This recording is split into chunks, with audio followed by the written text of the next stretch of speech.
You may remember in February we released a GPU update video talking about how terrible the situation was in terms of buying a new graphics card. I mean, it was better, but it still wasn't where we as consumers needed it to be. But now, as we move towards the end of March, the market seems to be heading in the direction that actually favours the consumer. So it's time for another GPU update. And this time, it's actually good news. Kind of. Let's do this.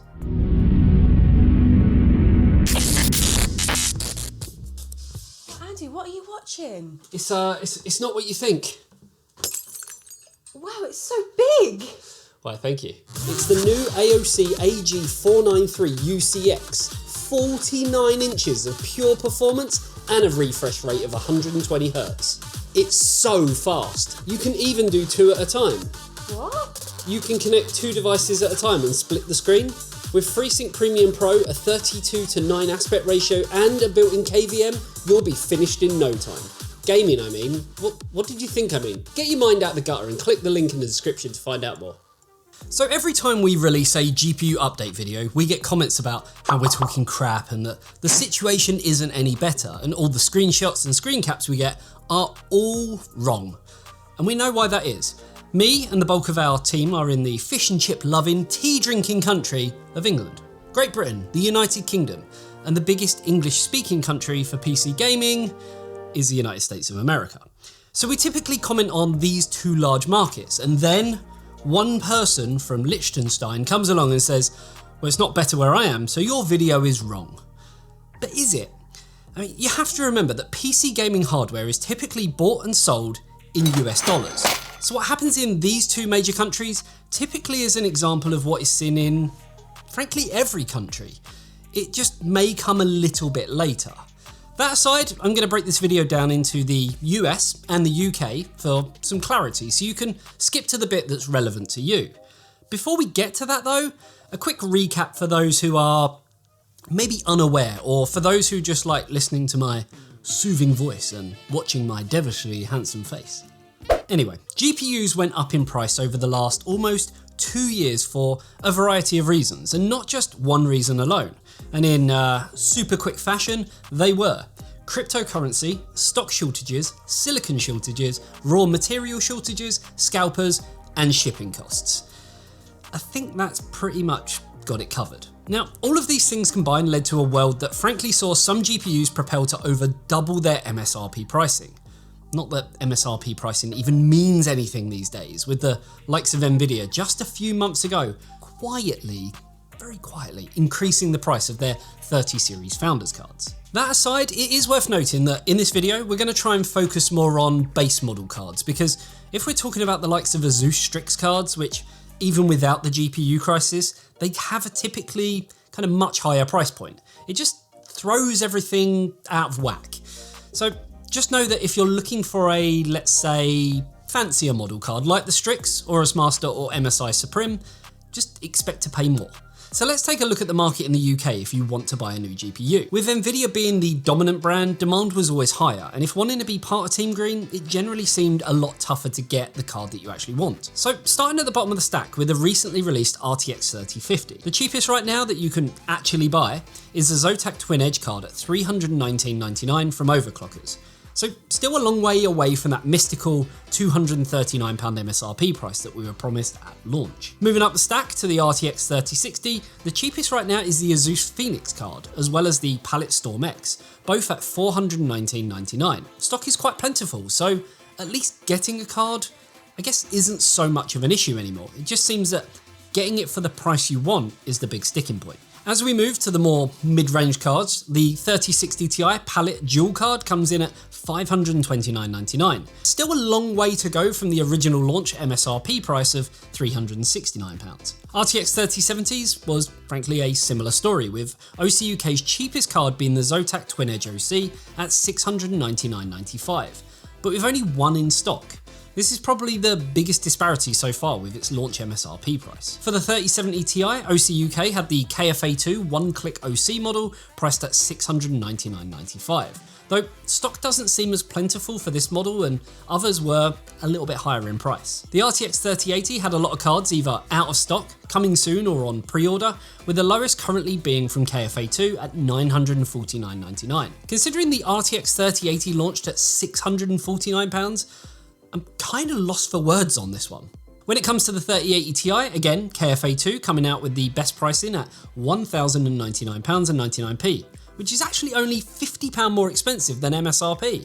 And this is for the newest 12GB variant, which technically didn't have an MSRP, and not the older, inferior 10GB model. Lastly, with the RTX 3090, the cheapest is from Inno3D at $1,699.99, which is still £300 over its launch pricing. Now, moving over to AMD, and you'd expect things to potentially be better considering the demand is less, and looking at the 6500 XT, that would definitely be the case at $179.99, which is actually MSRP. Yes, it's a single fan ITX card, but who cares? It's available at the price it's meant to be. Shame it's, not a great card. But at that price, it definitely makes it more attractive. Jumping up to the 6600, we see that price jump too with the Power Color Fighter in stock for $338.99. Though considering its MSRP is $299, it's not a million miles away from where it needs to be. Its bigger brother, the 6600 XT, has an MSRP price of $329, though the cheapest is still coming in £90 more expensive at the moment, but it is in stock. That disparity between MSRP and market pricing again increases as we get towards the mid-range, with the cheapest 6700 XT coming in at $649.99, a whopping £230 above where it launched at. It's very much the same story with the RX 6800 at $799.99, while it launched at $529.99. Stock isn't as plentiful as other series on the market and is likely why there is such a large price difference. Again, the 6800 XT comes in at $899.99 compared to its launch price of $599.99, and stock is very slim with only one or two of each model in stock. Lastly, looking at the 6900 XT, the cheapest is the Red Devil from Power Color at $1199.99, which is only £100 over its launch price. Demand on this type of card is a lot lower, which is likely the result of why it's closer to where it should be. Stock is also, I guess, a little bit better too.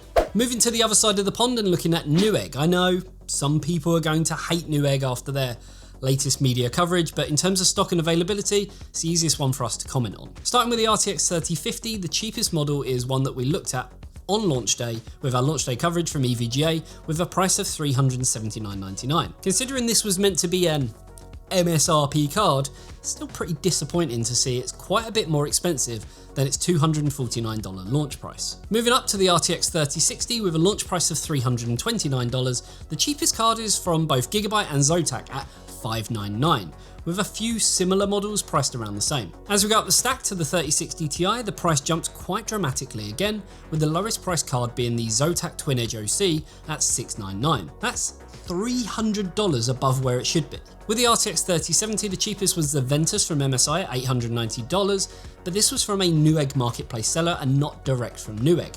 This is still a huge difference from the $499 MSRP price that the card should actually be at. The 3070 Ti comes in with slightly better value, with a Gigabyte Gaming OC being sold directly by Newegg for $849, which, while still quite a lot more expensive than the $599 price it should be, but for the extra over the non-Ti, it is better value, though I still really wouldn't advise getting it. RTX 3080s are still stupidly priced, with the cheapest coming in at $1,120 for the MSI Ventus, putting it $385 above MSRP, and only for the 10GB model.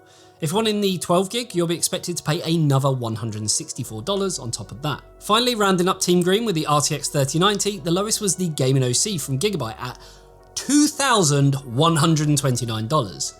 I mean, I've got no words for this, especially as you see other SKUs coming in closer to $2,500 for a card that's meant to be priced at $1,500. It's crazy. So let's see if wanting to buy an AMD card is still better, starting with the 6500 XT. Considering its launch price of $199, it's not a million miles away with this ASRock card priced at $224.99. Though the 6500 XT isn't exactly the greatest performing card, especially if you're using on older hardware with an older PCIe interface. bigger brother, the 6600, sees the gap increasing with an ASRock card priced at $395.99 compared to its MSRP of $329, though you do get 1 month of Xbox Game Pass included, just to, soften the blow. The 6600 XT comes in with, again, another ASRock card at $469.99, being the lowest price it's been in 30 days, but still nowhere near the $379 MSRP price. Moving up slightly to the 6700 XT, Newegg must have had, I guess, a good deal with ASRock, as we have another card from them. Still nowhere near the $479 price it should be, but at $599 it definitely is a lot better than pricing has been in the past. The 6800, again from ASRock, is the cheapest at $979.99, which is a huge jump from its $570 MSRP, and definitely one that should be avoided for now until it comes down in price a little bit more. A similar story with the 6800 XT, and with a few models priced around the same at $1,129, it's almost double its MSRP price, and likely something we'll see drop quite dramatically as time goes on and stock sits around. Lastly, finishing up our findings with the 6900 XT, there's quite a few cards priced at $1,299, which is around $300 above its launch price, but a lot closer than some of the more mid-range cards, likely due to the demand being less in a card of that caliber. So lots of information to take in and lots to kind of think about. One thing is clear. The UK seems to be getting a slightly better deal with prices, definitely kind of falling closer to where they should be, while for some reason the US seems to be shafted in a much more vigorous way. This is likely down to the fact that the US is a bigger country, and therefore, even though supply is greater, demand is also a lot larger.